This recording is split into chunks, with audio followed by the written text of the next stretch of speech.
আমাদের এখানে মাজারে হামলা হচ্ছে, আমাদের এখানে শিক্ষকদের অনেকেই নির্যাতিত হচ্ছে। আপনি কালকে এটি বন্ধ করতে পারবেন? হয়তো পারবেন না, কিন্তু আপনাকে বলতে হবে যে এটি বন্ধ করার জন্য আপনি দৃঢ়, এটি আমাকে দেখাতে হবে। এই সংস্কার আসলে দীর্ঘ সময়ের বিষয়।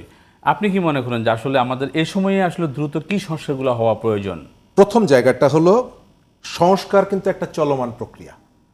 আমি আমার চুল বড় হলে চুল কেটে ফেলি, নখ কেটে ফেলি, এটিও কিন্তু একটা সংস্কারের কাজ। হ্যাঁ, সুতরাং সংস্কার যেহেতু চলমান প্রক্রিয়া, আপনি এটিকে নিয়মিত আপনার এই কাজের ভেতরে থাকতে হবে এবং আপনার একটা সীমানা ঠিক করতে হবে যে আমি এই কাজটুকু করতে চাই। আপনি অনন্তকাল ধরে এই কাজটি করতে পারবেন না। এবং এখানে যেহেতু রাজনীতির বিষয় আছে, সুতরাং রাজনীতির একটা সংযোগ এখানে থাকতে হবে রাষ্ট্র পরিচালনায়।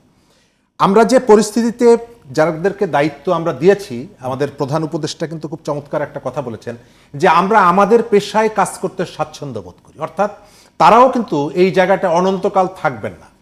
সেই কারণে ওই পয়েন্ট থেকে আমি মনে করি যে আপনার একটা সিলেবাস থাকা দরকার।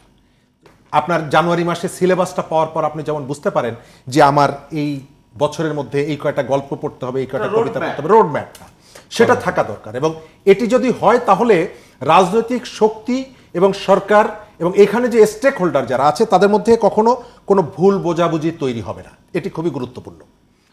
যেহেতু নির্বাচনী প্রক্রিয়াটাও এর সঙ্গে সম্পৃক্ত, সুতরাং এটি দরকার আছে। আমি শঙ্কিত কতগুলো জায়গায়, আমি যেটি বলেছি যে 1 মাসের মধ্যে আপনি সবকিছু করে ফেলবেন, এটা আমি কোনোভাবেই আশা করি না। কারণ এই সরকারের যেমনি রাজনৈতিক কতগুলো চ্যালেঞ্জ রয়েছে, অতীতের সরকারের কতগুলো ক্ষত তৈরি করে দিয়ে গেছে। সরকার দায়িত্ব নেওয়ার সঙ্গে সঙ্গে আপনি দেখেছেন যে একটা বিশাল বন্যা, এটি কিন্তু অর্থনীতিতে একটা মারাত্মক প্রভাব ফেলেছে। এবং অনেক সময় নির্বাচিত সরকারগুলো, জনপ্রতিনিধির সরকারগুলো এই ধরনের ডিজাস্টার মোকাবেলা করতে পারে না। এরকমের একটি সরকার মাত্র দায়িত্ব নেওয়ার পর এই ধরনের একটা পরিস্থিতি তাকে মোকাবেলা করতে হচ্ছে।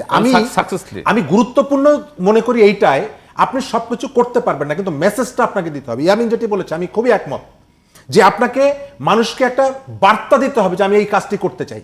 আমাদের এইখানে গতকালকে আপনি দেখছেন হঠাৎ করে বিভিন্ন জায়গায় আমরা দেখছি যে শিল্প কলকারখানায় হামলা হচ্ছে, আমাদের এখানে মাজারে হামলা হচ্ছে, আমাদের এখানে শিক্ষকদের অনেকেই নির্যাতিত হচ্ছে। আপনি কালকে এটি বন্ধ করতে পারবেন? হয়তো পারবেন না, কিন্তু আপনাকে বলতে হবে যে এটি বন্ধ করার জন্য আপনি দৃঢ়, এটি আমাকে দেখাতে হবে।